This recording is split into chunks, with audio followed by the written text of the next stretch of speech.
Everybody, good morning, good afternoon from London, good morning, good evening or good afternoon from whenever you are joining us from. Welcome to today's webinar, which is all about from AI to net zero, finding out what governments are focusing on now. We're going to do an introduction to government trends and an introduction to Global Government Forum, who we are, our history and what we do. My name is Siobhan Bonita and I'm Global Government Forum's event moderator. And in this session, myself and Global Government Forum's executive editor, Richard Johnson, will be discussing some of the key issues facing government. And there's certainly lots to discuss. Since we last held one of the sessions, public awareness of and government interest in artificial intelligence has really grown. And governments are looking to deploy both to streamline their own work and processes and how they will use AI to deliver for citizens. In many economies, inflation is proving persistent, and even where it has been controlled, the impact of higher inflation is now baked into the delivery of public services, and financial pressures are likely to persist. And sustainability is another key issue for governments. The Bonn Climate Change Conference was held last week to set the agenda for this year's COP conference, with UN Climate Change Executive Secretary Simon Steele saying that the global stocktake of measures to cut carbon emissions, which will conclude at COP28 in Dubai from the 30th of November to the 12th of December, was, and I quote, a moment to course correct to get the world back on track to limiting the temperature rise in line with the Paris Agreement. So in today's webinar, Richard and I will share some of the intelligence we have gathered on the emerging trends and priorities from all of these issues for government. We'll go from A for artificial intelligence right up to Z for zero carbon and net zero, with a few stops in between. So the four big areas that we're going to cover will be artificial intelligence and other technological developments in government, building citizen trust and engagement, the economic picture, and net zero resilience and sustainability. We're going to dig into how these topics are all interlinked in government, and we also want to hear from you about your questions on these topics. So please do submit your questions using the Q&A function in the Zoom chat. So there should be a Q&A on your device, wherever you are using, and we'll get to as many of those questions as we can before the end of the webinar. In each of those four areas, we'll discuss the key lessons that we have learnt from across the work that Global Government Forum does, and how we can work with you as our knowledge partners to both share your insights with our network of over 300,000 public and civil servants, and for us, GGF, to provide you with the insights that you need for your businesses. But first, a little word about Global Government Forum ourselves. So we bring together public and civil servants to share both their challenges and their solutions with peers around the world. And we do this in a whole host of different ways. So we have a website with all the information that officials around the world will find really useful for them. We do research, which uses our network of senior officials to establish insights that you need to know on what public servants are prioritising or want to prioritise. We run a podcast series that shares the best of public service leadership from current and former civil servants. And we run summits that bring together the heads of civil service and digital and finance functions from different countries in round table, more intimate formats under the Chatham House rules to have a frank and open dialogue about the challenges of modern government. We also run big conferences like Accelerate Gov and Innovation, where senior public servants come together in towns like Ottawa and London to share insight on how to lead in the crucial fields of government transformation. And we run webinars that help share on-the-ground perspectives on major public policy challenges like the drive to net zero or how to drive government transformation. We also provide for some of these webinars simultaneous translation to make sure that they're as accessible to as wide an audience as possible. So there are knowledge partner opportunities linked to all of these things that we do for your company to get its message out to this exclusive audience. We'll be highlighting a few of these opportunities throughout today's webinar, but for more information on the full range of the opportunities and what we do, please contact our colleague, Commercial Director George O'Grady, and George's details are there, so george.o'grady@pendragon.com. And to find out more of what we're doing, please visit globalgovernmentforum.com or follow us on Twitter or LinkedIn. Right, so let's get into the key trends, and we'll start by getting Richard to set out the trends on economy and finance. Over to you, Richard. Thanks, Siobhan. That's a typo in my script. Artificial intelligence and technology we're going to touch on first. And hello, everybody, and thank you very much for joining us in this webinar today. And as Siobhan alluded to in the opening comments, artificial intelligence has, in what feels like only the space of a few months to a kind of technical layman like me, become a kind of ubiquitous news story. Tools like ChatGPT have been in the headlines, and we also know from the work that we're doing across the different elements of GGF that Siobhan was discussing there, that it's really something that governments around the world are examining how to use. They're looking at how AI can help reduce public sector bureaucracy and deliver public services through automation and better use of data. At GGF recently, for example, we've reported on how the government in South Korea is planning to use artificial intelligence to automatically notify citizens of their entitlement to the country's more than 1,000 welfare benefits to make sure that people get what they're entitled to. And we've also had an interview with Van Gautier from the Government of Canada's Artificial Intelligence Accelerator on how that agency is working to develop AI solutions across government, including building teams of data scientists to support different government organizations to develop their own AI tools, both military and civilian. But we've also been hearing about the risks that governments are going to have to concern themselves with as they look to use AI, including risks that biases could be embedded in AI decision-making that could perpetuate or even worsen existing inequalities. Last week, for example, we reported on concerns from the European Commission's Competition Commissioner, Marguerite Vestager, that AI could harm underprivileged citizens who would be judged on their race or gender or place of residence, for example, by an algorithm that wouldn't see the whole picture. And just yesterday, we hosted a webinar on how governments are working to ensure that AI is equitable for all.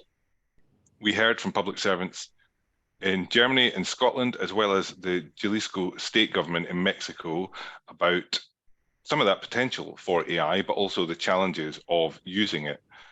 Some of the potential was really exciting for how Jalisco, for example, is using AI-based referral systems to identify diabetes in patients, and how Germany is using machine learning and AI to analyze data of construction site accidents to identify sites with higher risks, so that there can be more inspections of those places, and that those inspections are more intelligence-led.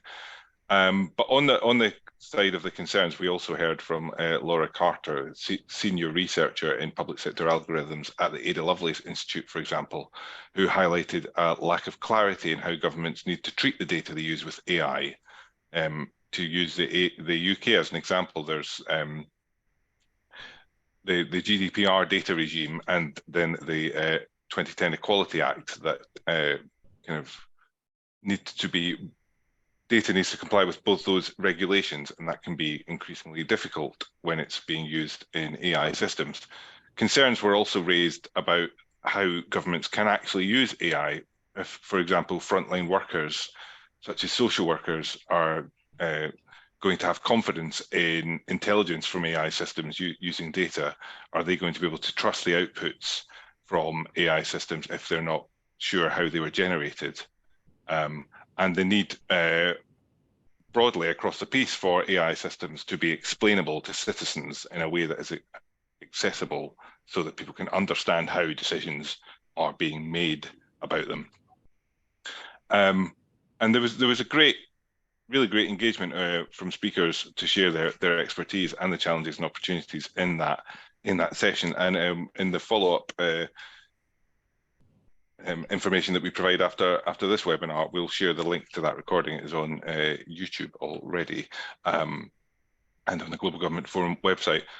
We've also recently conducted a survey of Canadian public servants and their attitudes to AI. We surveyed 1,320 federal employees across the Canadian public service, and 1 in 10 of them said they have already used AI tools such as ChatGPT, Bard, or alternative applications for work purposes, which is a higher number than I was anticipating that it would be. The survey, which has just concluded, so we'll be reporting on the results soon on globalgovernmentforum.com, indicate that civil servants are most positive about using AI for tasks like processing large amounts of data and real-time analysis and monitoring of public service delivery, for example, analysing traffic flows or using it to improve healthcare services. But there was concern amongst the survey respondents about using AI for recruitment, again, partly due to those biases concerns that I mentioned earlier, and in communication and responses with ministers, citizens, and colleagues. And there were also concern about using it in policy design work. One of the concerns, so some of those concerns, were very similar to the concerns that were raised in the webinar yesterday. And the top concerns were around accountability and responsibility for AI-based decisions. 48% of respondents to that Canadian survey said they were concerned about that. An over-reliance on AI, which could lead to a lack of public service autonomy. There was more than 2/5 of people concerned about that, and a lack of understanding from public servants about AI itself, which again, around 2/5 were raising that as a concern, and that indeed is a concern that we have found in a lot of GGF research. There's a lack of understanding across public and civil servants about the power of technology to help them transform services and how it can be sort of made real. The technical conversations happen in one part of government, we often find, and then the policy and delivery conversations happen somewhere else. And that is really something that I think governments will have to look to change if they're going to make deployment of AI happen at scale in governments. And just to say, we often hear AI mentioned, but I think it is something that a lot of governments are looking at, and not just the top governments in kind of UN rankings. I think governments are looking at AI as a possibility to maybe jump over a few steps and in the transformation process and use its deployment in areas where perhaps they're not currently as technologically advanced. One perhaps example of this was the winning idea in the Public Service Data Challenge final, which again is a challenge that we run in Canada that saw public servants of all disciplines, organisations and seniorities invited to send in their ideas on how governments can make better use of data. And these ideas then went through a development process and then a judging process before there was a final last week. 4 finalists presented to a Dragon's Den style panel, which concluded the winning idea was replacing or upgrading the existing service customer service search function in the Agriculture and Agri-Foods Canada's website with a specially trained version of ChatGPT to provide clear advice and answers to queries and provide follow-ups. The team that developed that idea worked closely with risk management experts to address those risks of discrimination and bias that I've touched on, and changed what they're calling AgGPT, Agriculture GPT, not to recommend specific commercial services, but to provide useful advice. And that's a real example, again, of where this transformation could be really helpful. And there are loads of them across governments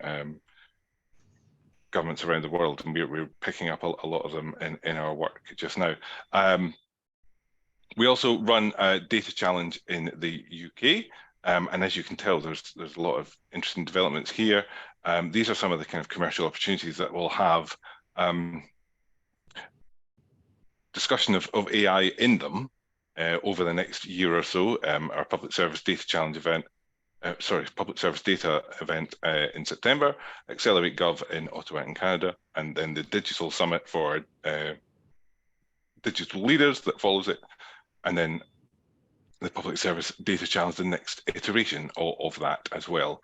But I think it is really exciting, but AI is obviously not the only area of digital transformation being examined by government. And just to give you a rough oversight of the areas that government is looking at, the UK's Transforming for a Digital Future roadmap focuses on 5 key missions: transformed public services to achieve the right outcomes, creating a one login system for government, better data to power decision-making, secure, efficient and sustainable technology, data skills at scale, and a system that unlocks the transformation. One interesting example we've covered recently about how to unlock that transformation came from the US federal government. US Federal Chief Information Officer Claire Maturana spoke to Global Government Forum when she attended our innovation conference in March. And in an exclusive interview, she talked about how improving cybersecurity is the point of the arrow to drive reform across a whole range of transformation elements. She said that in order to achieve multi-factor authentication, for example, to improve cybersecurity, and in order to ensure you can encrypt data, you have to modernize your systems. And when you're modernizing the systems, you've got to be doing research to make sure you're modernizing them in a way that helps your users and to help you understand what your customers need and your employees. So it's using the forward momentum of cybersecurity to carry out wider IT modernization and improve customer experience. That, to me, was a really interesting framing of how to drive transformation, which is one of the big issues that we often come up with in covering Global Government Forum, is how can you get transformation to happen in government? And that was one framing that particularly caught my ear in the last couple of months. And that is just one approach to unlocking reform, and other ideas are included in the 2023 Digital Leaders Study that we have published, which set out a digital leaders toolkit and 21 ways to transform government. This study built on the original Digital Leaders Study from last year, which conducted interviews with heads of digital from seven leading nations and set out 7 messages mapping the key enablers and challenges around digital transformation. So the second iteration of the report looked at the solutions to help address those challenges, and the solutions were presented in the graphic that you can see on your screen now in an accessible way for policymakers. That's the overview of the topics and the solutions that you can see there, and you can find more on the digital.globalgovernmentforum.com website, where the study is available, and we'll again share that link with you later. So there's a lot going on in digital and data in government, and a lot of events and opportunities that flow from that from Global Government Forum, ranging from the role of crypto payments to using real-time data to inform policy making, which is again an issue that I find very interesting. So please do contact us if you need any more information on any of these opportunities, or if there's any other ideas you have for possible content development. I'm going to pass over to Siobhan now to discuss building citizen trust and engagement. Siobhan.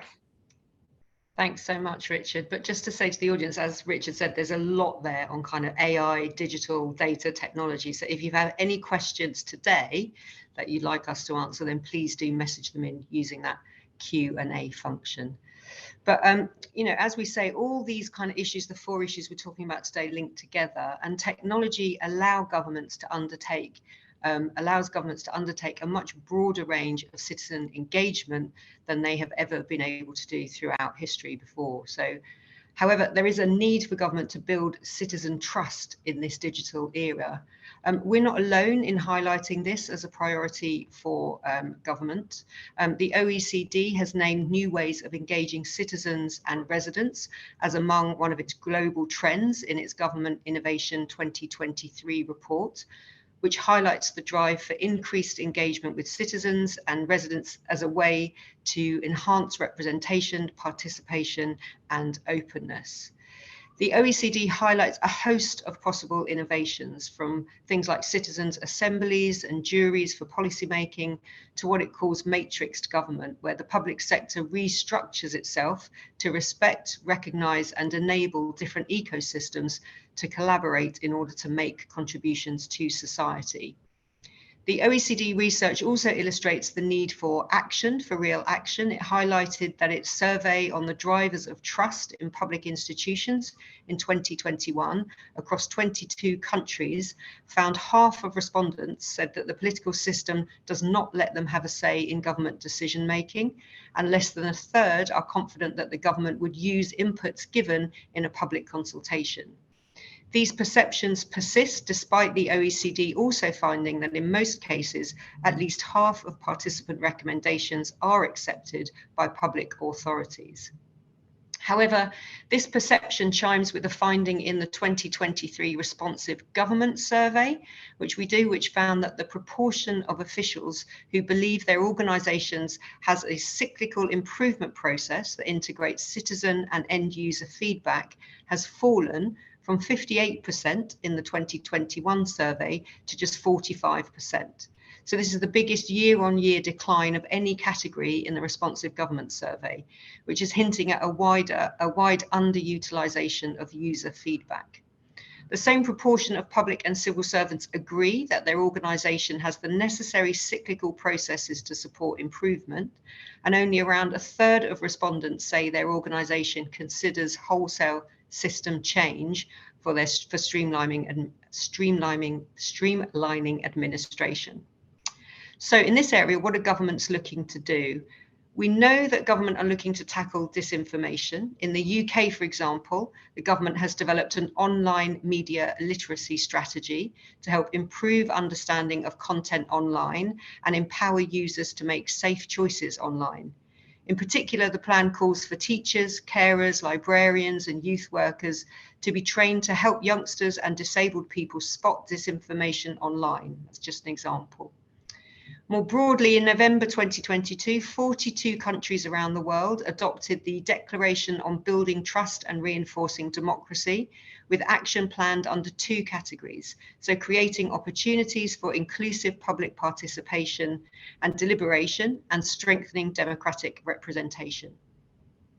Among the opportunities identified is establishing where participative and deliberative processes can be established, and encouraging the involvement of citizens and stakeholders in such a way as to ensure that their contributions have more transparent and measurable impacts. This would include designing citizen participation and deliberation processes in a way that breaks down barriers to participation and encourages people to take part, and fostering a culture of and building capacities for participation and deliberation in the civil service and wider society at large. Strengthening democratic representation means making both public services and elected bodies more diverse and more representative of the population by facilitating and better representation of women, young people, and other underrepresented groups, and delivering on the promise of more inclusive policies by developing explicit provisions to support the integration of the needs of underrepresented groups into policymaking. Now, this is all an area of government that is increasingly important, and therefore is an increasing part of what we consider here at GGF. We have an upcoming webinar, for example, called The Moral Haze, How Civil Servants Can Maintain Legitimacy in an Era of Populism.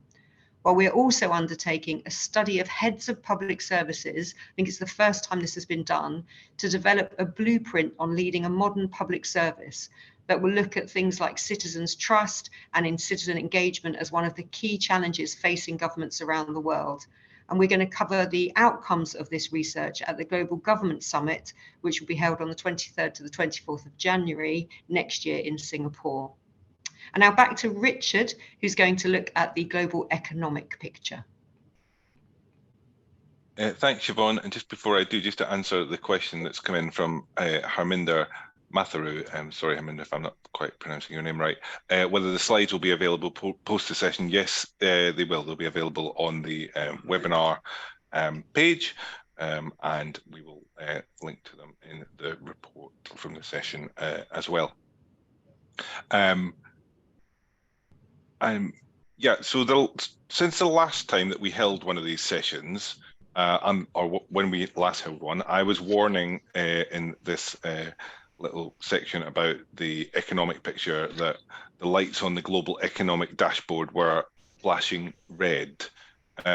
6 months on or so, most of those warning lights are still flashing, but perhaps the intensity of some of them has dimmed. If you have a fancy dashboard that has dimming lights on it. For example, the World Bank's Global Economic Prospectus, which was published earlier this month, highlighted that global growth this year would slow from the 2022 number, so it will fall to 2.1% this year, according to these latest figures, compared to 3.1% last year. However, that updated projection for 2023 for this year is higher than the World Bank had forecast in January, when it was saying the economy would only grow by 1.7% across the globe, so a 0.4 percentage increase. Publishing the new forecast, Indermit Gill, the World Bank Group's chief economist, said the world economy is still in a precarious position, and adding that outside of East and South Asia, it's a long way from the dynamism needed to eliminate poverty, counter climate change, and replenish human capital. And in some emerging market and developing economies, debt pressures are also growing due to higher interest rates, both debt pressure, both in the overall population and, of course, from governments who also have to pay higher rates. He added that fiscal weakness had already tipped many low-income countries into debt distress, the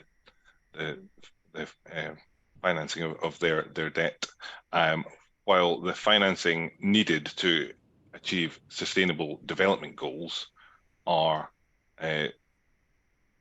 much greater than even the most optimistic projections for the private investment that will be available for sustainable development. So there's going to be a role for the state to help get us to net zero, and it's something that finance ministries are having to consider when they're looking at the path of debt interest and what they might be able to sustainably borrow.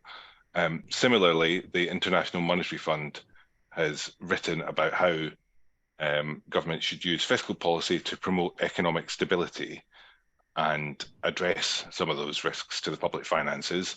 In a recent article, researchers highlighted that following the exceptional support that governments provided during the coronavirus pandemic, governments now need to tackle inflation, which has proved quite stubborn in a lot of countries, and promote fiscal sustainability while also protecting the most vulnerable.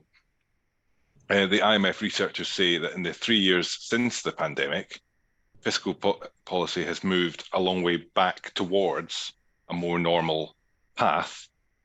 But the cocktail of risks that I mentioned, high inflation, rising borrowing costs, that weak growth outlook, are now causing concern in many countries.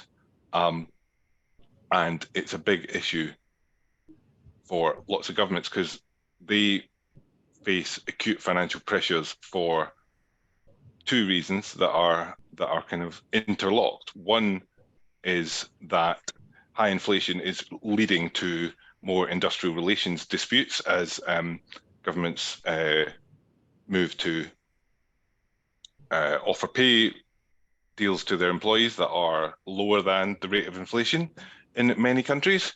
There has been strikes in the Canadian Public Service, for example, that was recently resolved, but there's still industrial action across a host of public services in the UK, and governments are really trying to balance what they pay to their public servants with what they think their economies can afford and what they think would, in fact, trigger an inflation wage spiral.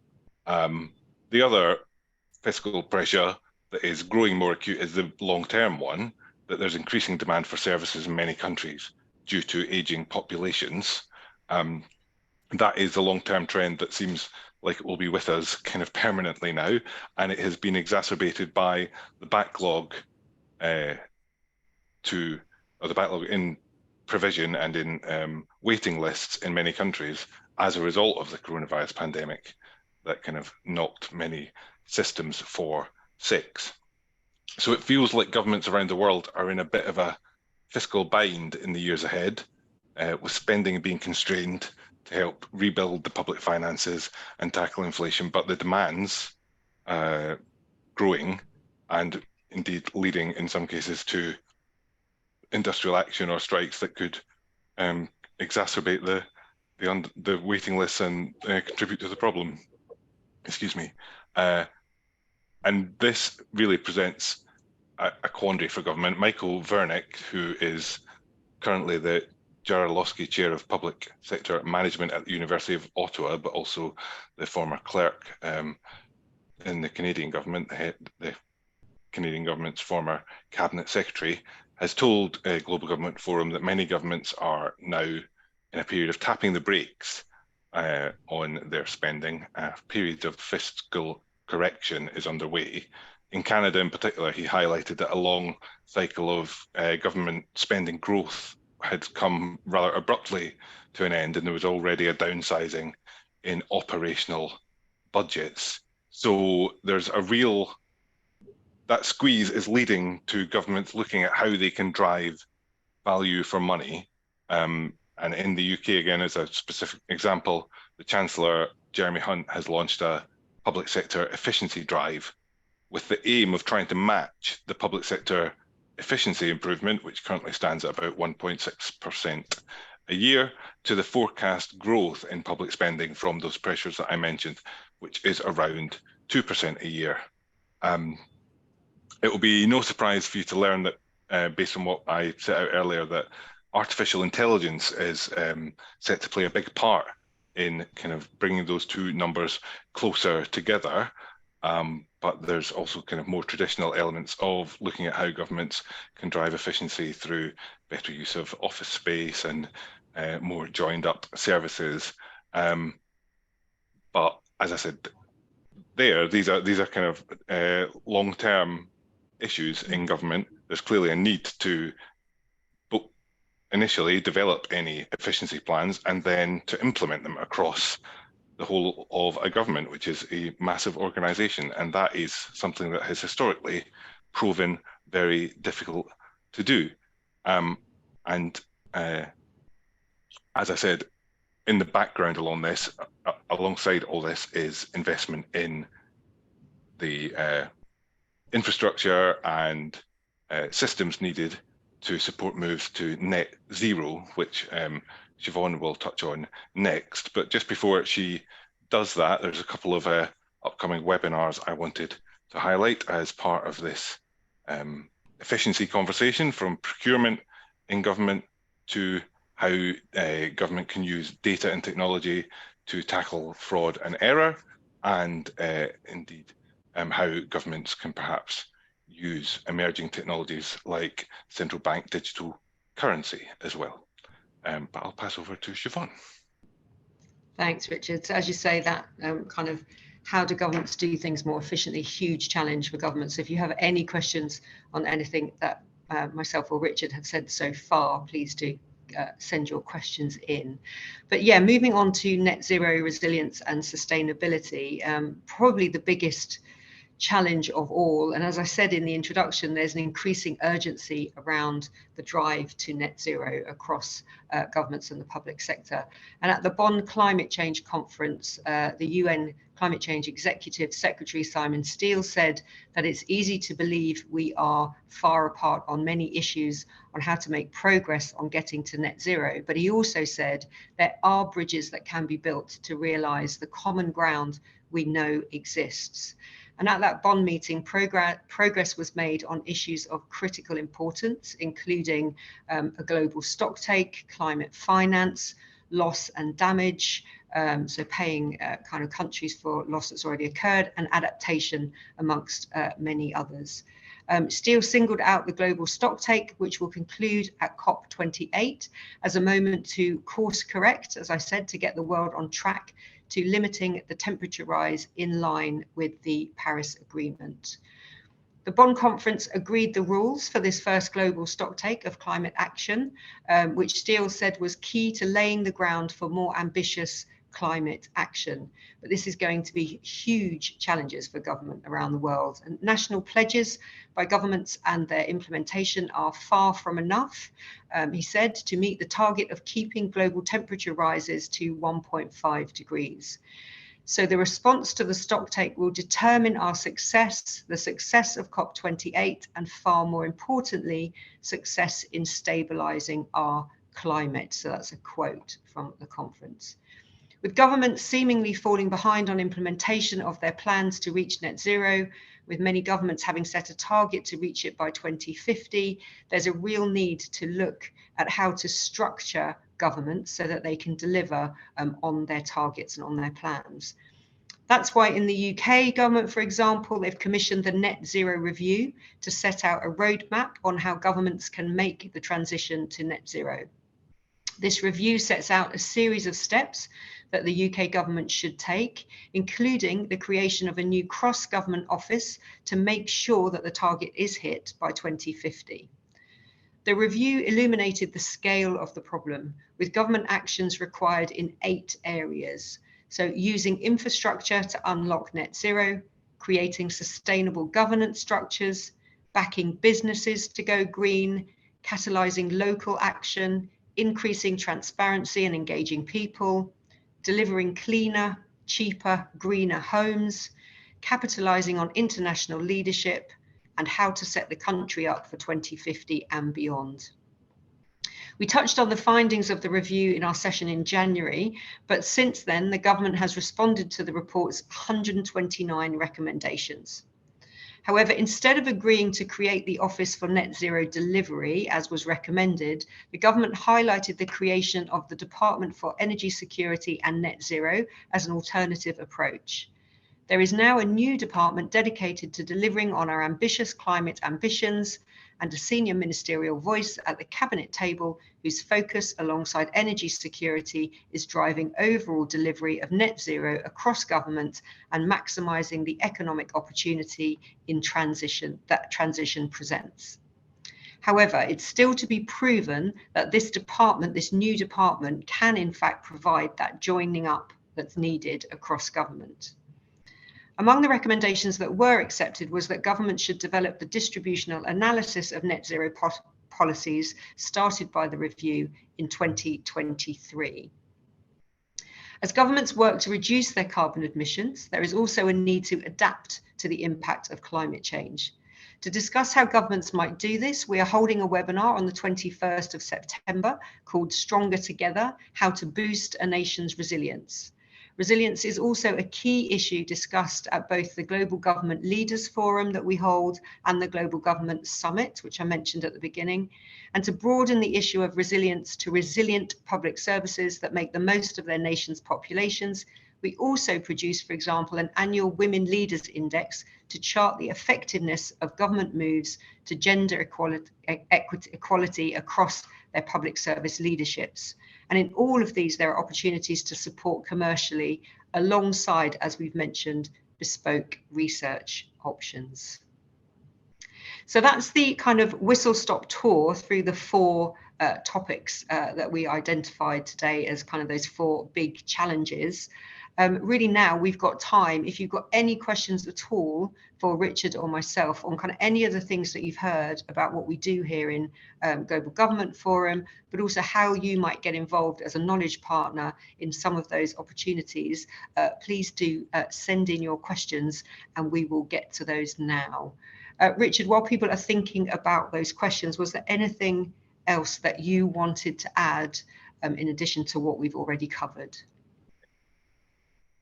I mean, I just think the point that we ended on there about net zero and how to coordinate that across government is really important and really interesting, and how to implement it. I do recommend that net zero report that Chris Skidmore undertook for the UK government. It's a very thorough and interesting document, and I do think it does lay out the scale of the challenge and indeed the interconnectivity of a lot of elements of the challenge really well. And I was quite taken by the UK government's response, saying that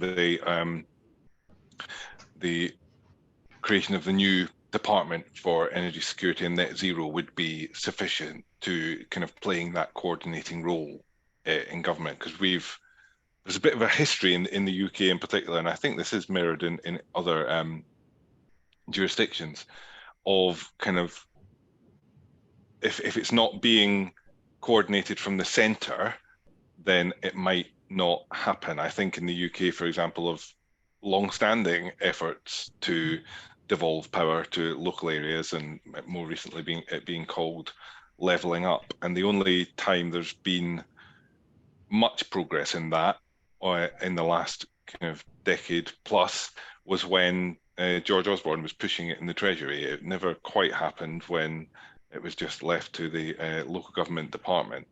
So I think you need the Treasury.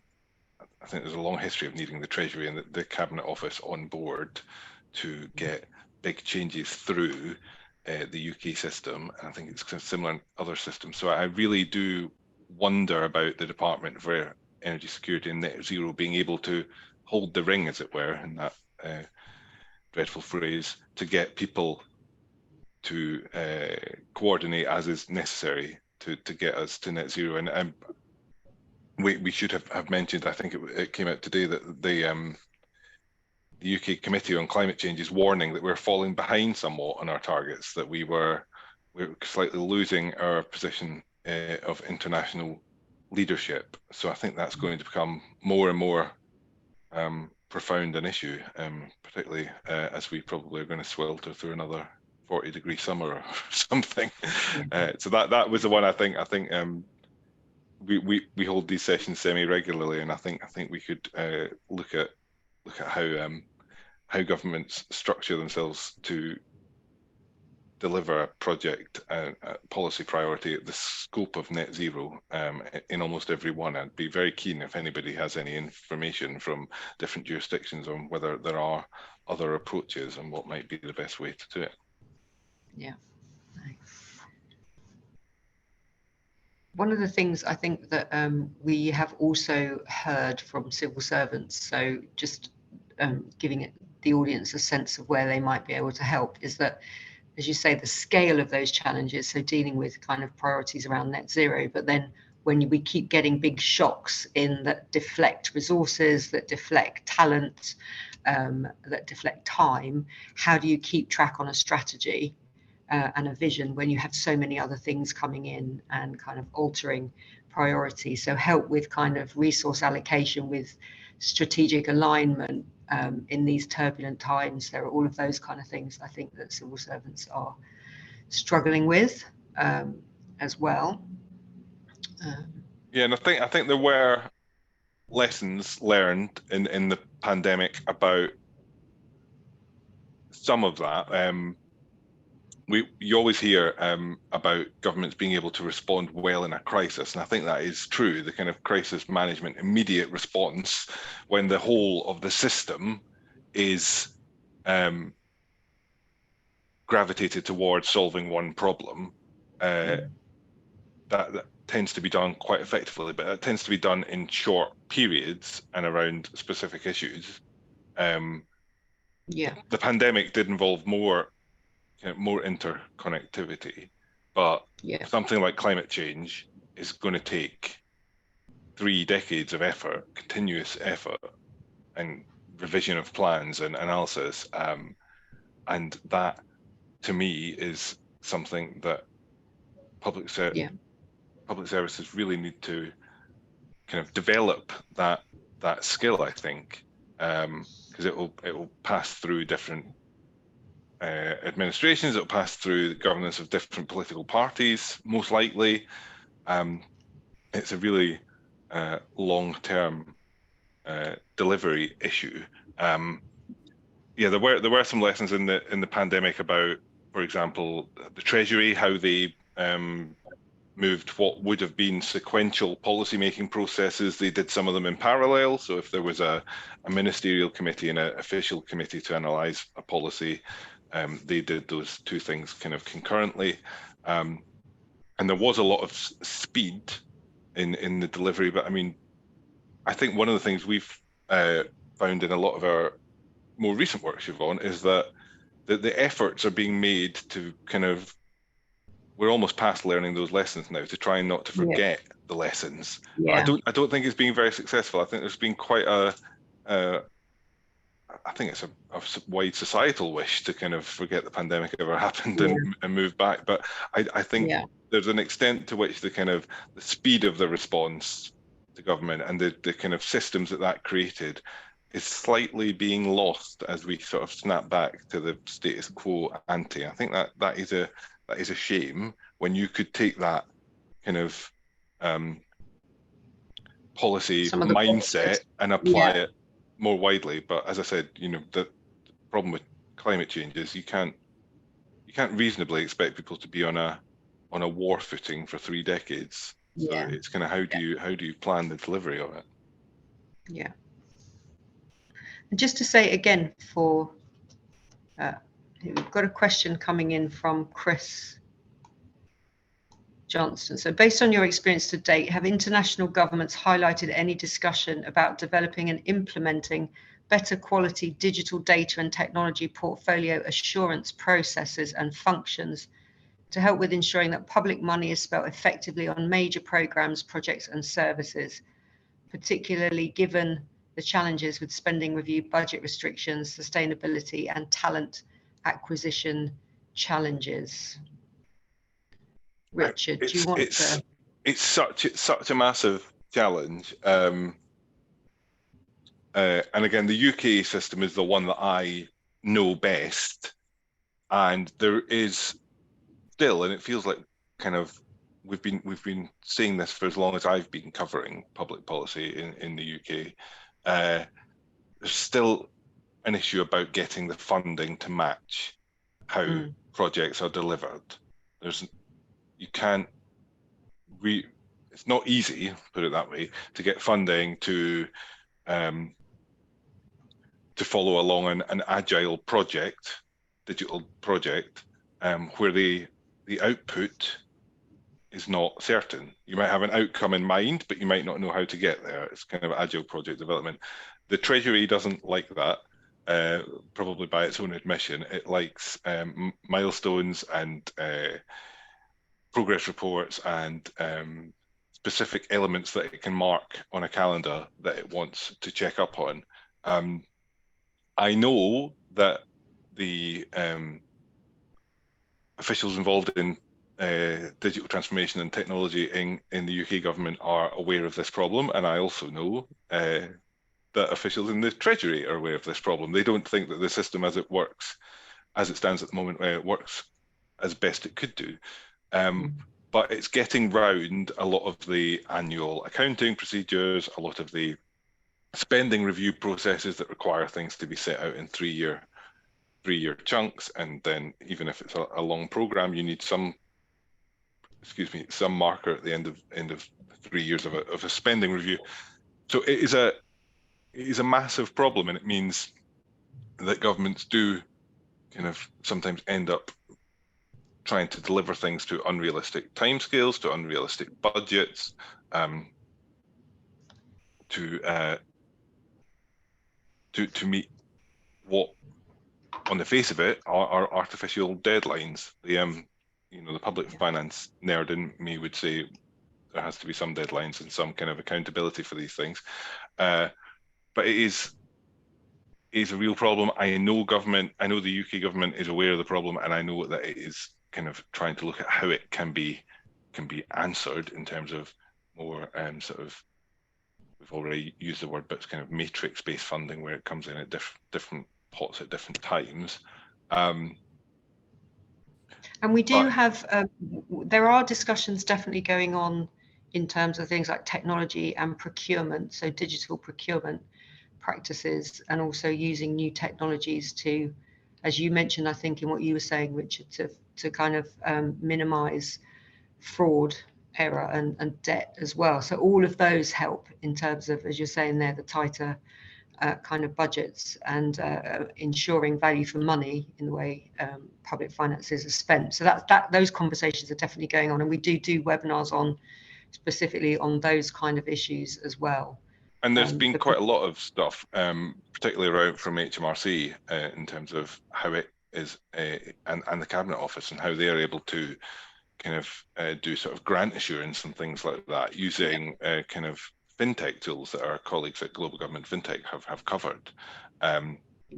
So it is something that a lot of governments are looking at. And of course, it also ties into the Digital Leaders study that I mentioned, which was about trying to identify ways to get around these challenges. It's a very, very persistent problem, but there is thinking about how to do it, and it's, again, not to get political about it, it's one of those things that perhaps a new government comes in and wants to adopt a new approach, that it's a kind of reset moment, either a government of the same party or a different one, because you often get little bursts of innovation when there's changes in ministers, but it has been a very persistent problem. I'm just going to share the link to the Digital Leaders study for everyone as well, that has some thoughts on this. And another thing to add, I know we're giving quite a few UK examples, but we are very much global in the Global Government Forum. So if you're interested in particular regions, particular countries, we can do targeted events as well. So that's very much something that we look at.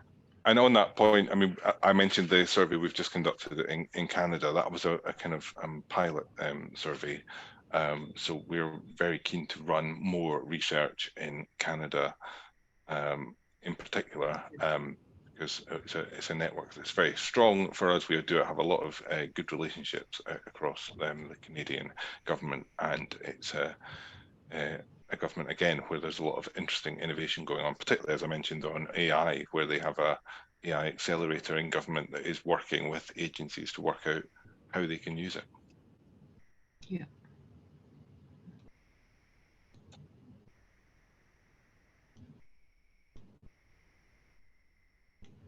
Anybody? So, question in from George. Are you seeing governments looking to work with a wider variety of suppliers, including SMEs? Are there more opportunities for more organisations? Yes is a big answer for me. Again, this is very much something that they've built into their new kind of platforms, digital platforms that they've done, making it easier for SMEs to bid for contracts. But Richard, do you want to add there some of the work that you've seen in this area? Yeah, it's definitely something that governments are looking to do. The UK government has a target that I think it has met, I think, to spend a third of all its procurement money with SMEs, and I think that's now been increased to a higher target. And I think governments have other targets as well, other governments in the world. It's a nice example of where there's a good cross section between the kind of the policy side and the transformation side, because governments have always wanted SMEs to be involved in bidding and winning government contracts, because it helps bring in fresh ideas to government, and it helps promote kind of overall economic growth and development. But it's obviously difficult to do. Technology can help unlock that a lot easier, and it can make sure that portals are available for SMEs to bid for contracts, that submissions can be made online a lot easier than if they were done on paper. And that's an area where we do see a lot of work from governments who have digitized procurement. And there's a couple of different ways that takes, from kind of e-procurement portals to kind of payment cards, to kind of digitize invoices and things like that. They're getting quite a lot of benefits from it, and procurement spending is so massive. It's such a large quantum of what government does. Even small benefits in percentage terms can be quite large benefits in cash terms. And as I said, time when pressure on public finances is really strong and unlikely to ease, it's an area that governments are definitely exploring, and more than exploring, I think making headway in. It's a success story. Thanks, Richard. Any other questions on any of the topics, or how you might get involved? Anything that's piqued your interest? Who you might need to talk to? As Richard said, we will be sharing the slides with everybody, so you have all the contact information in those as well.